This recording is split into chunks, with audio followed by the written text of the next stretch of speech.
Hi, my name is Tangular Irby, and I am the author of Charles and His G-Spin Quilt. To wish you a happy new year, I would like to do a reading of Charles and His G-Spin Quilt. I hope you enjoy. Again, it is Charles and His G-Spin Quilt by Tangela A. Irby. I am a G-Spin descendant and the granddaughters of Pearlie Kennedy Petway and Jency Lee Irby, both G-Spin quilters. On a lazy Sunday afternoon, Charles sat playing in the living room with his friends, Lucius and Robert, as the aroma of homemade biscuits, smothered chicken, rice, collard greens from the garden, and Grandma's famous tea cakes filled the house. Wow, that quilt is amazing, Lucius said. My mom has quilts like this at our house. Grandma told me I come from a long line of G-Spin quilters whose quilts have been displayed in galleries and museums all over. Charles proudly boasted, when I get older, I'm going to make quilts too. And one of my quilts will hang over there one day. Charles pointed to the empty space where he intended to hang his work. I just realized I haven't been showing the pictures. That's pretty neat. I've never heard of that before. What are G-Spin quilts? Lucius asked, wide-eyed.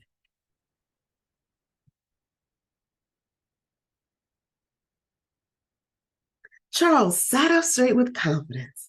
Back when my grandma was younger, the house she lived in didn't have any heat, so she and her siblings used quilts to keep warm during winter.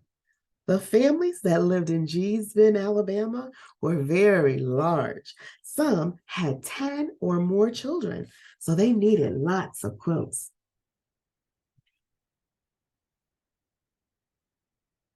They would tear up old clothing to use for fabric. The women would move from house to house quilting during the evening. During the day, many of them worked at the Freedom Quilting Bee.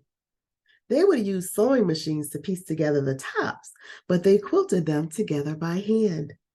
Lucius and Robert listened in amazement, surprised that their play dates had turned into a fantastic lesson about Charles's family history. Grandma always says quilts are like your handwriting, Charles explained. She says every quilt should be different from everyone else's. I asked Grandma how she comes up with so many different designs. She told me she talks to God when she quilts, and he gives her an idea every time. I told her that I am not sure that I will be able to quilt the way she does, but she told me you can only do your best. You cannot do my best.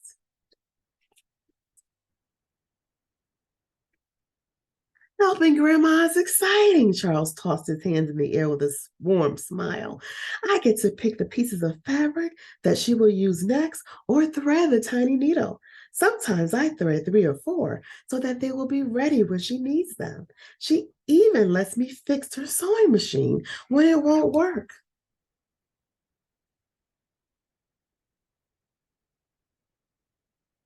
Lucius and Robert lay on their bellies as Charles recounted the rest of the story, his voice rising and falling like he was singing a song. Grandma says quilting isn't always easy. Sometimes the fabric is very thick and she has to use a thimble to keep from pricking herself. One time she stuck herself, and I could tell she was vexed. But no matter what, Grandma kept quilting.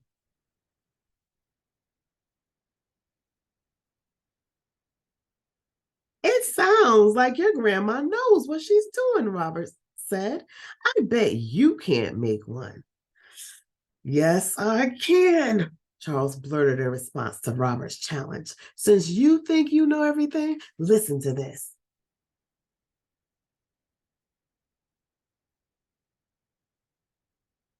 The most important part of the quilt is the top. To make her special designs, Grandma sews many different scraps together. Sometimes she uses old clothes that don't fit anymore or Grandpa's old t-shirts. Charles spoke quickly, telling everything he learned, but paused to take a breath before starting again.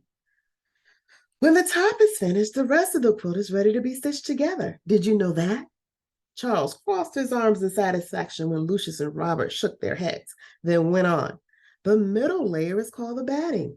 When Grandma was little, sharecroppers grew the cotton and they would pick, then flatten it for the quilts. Next comes the backing.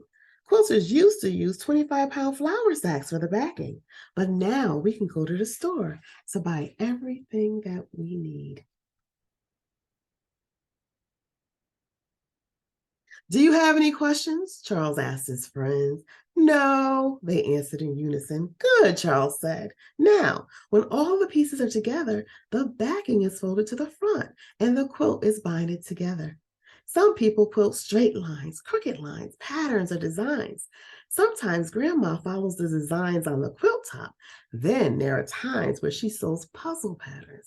She says that it depends on what God says when they talk. I like looking at the back of the quilt to see her design.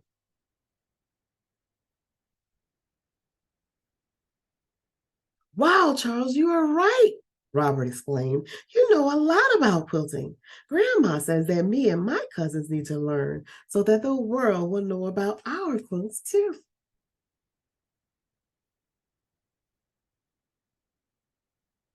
The boys hadn't noticed that Grandma sneaked in to eavesdrop and hear Charles teaching his friend so well. She held a few quilts in her arms, and as she addressed the boys with a sweet smile, it sounds like Charles has been watching and listening, Grandma beamed with pride. He knows all about our family quilts and where they came from. We didn't have a lot of money back then, but we always had our quilts. Our elders gave us quilts as gifts, especially when we moved up north. We got them when we married. We even got them when we came back down south for visits. Robert and Lucius, I have a gift for you. Here are your very own G's Bend quilts. Take good care of them. Grandma handed each boy a quilt and was delighted to hear them cheer with excitement. On the back of your quilt, I have signed my name and written the name of the quilt. No one else has a quilt like yours. One day, you can pass it down to your own children and tell them the story of the G's Bend quilts. And that, my friends, is the end of the story, Charles and his G's Bend quilt. I would like to dedicate today's reading to my uncle, Lucius Petway. Rest in peace.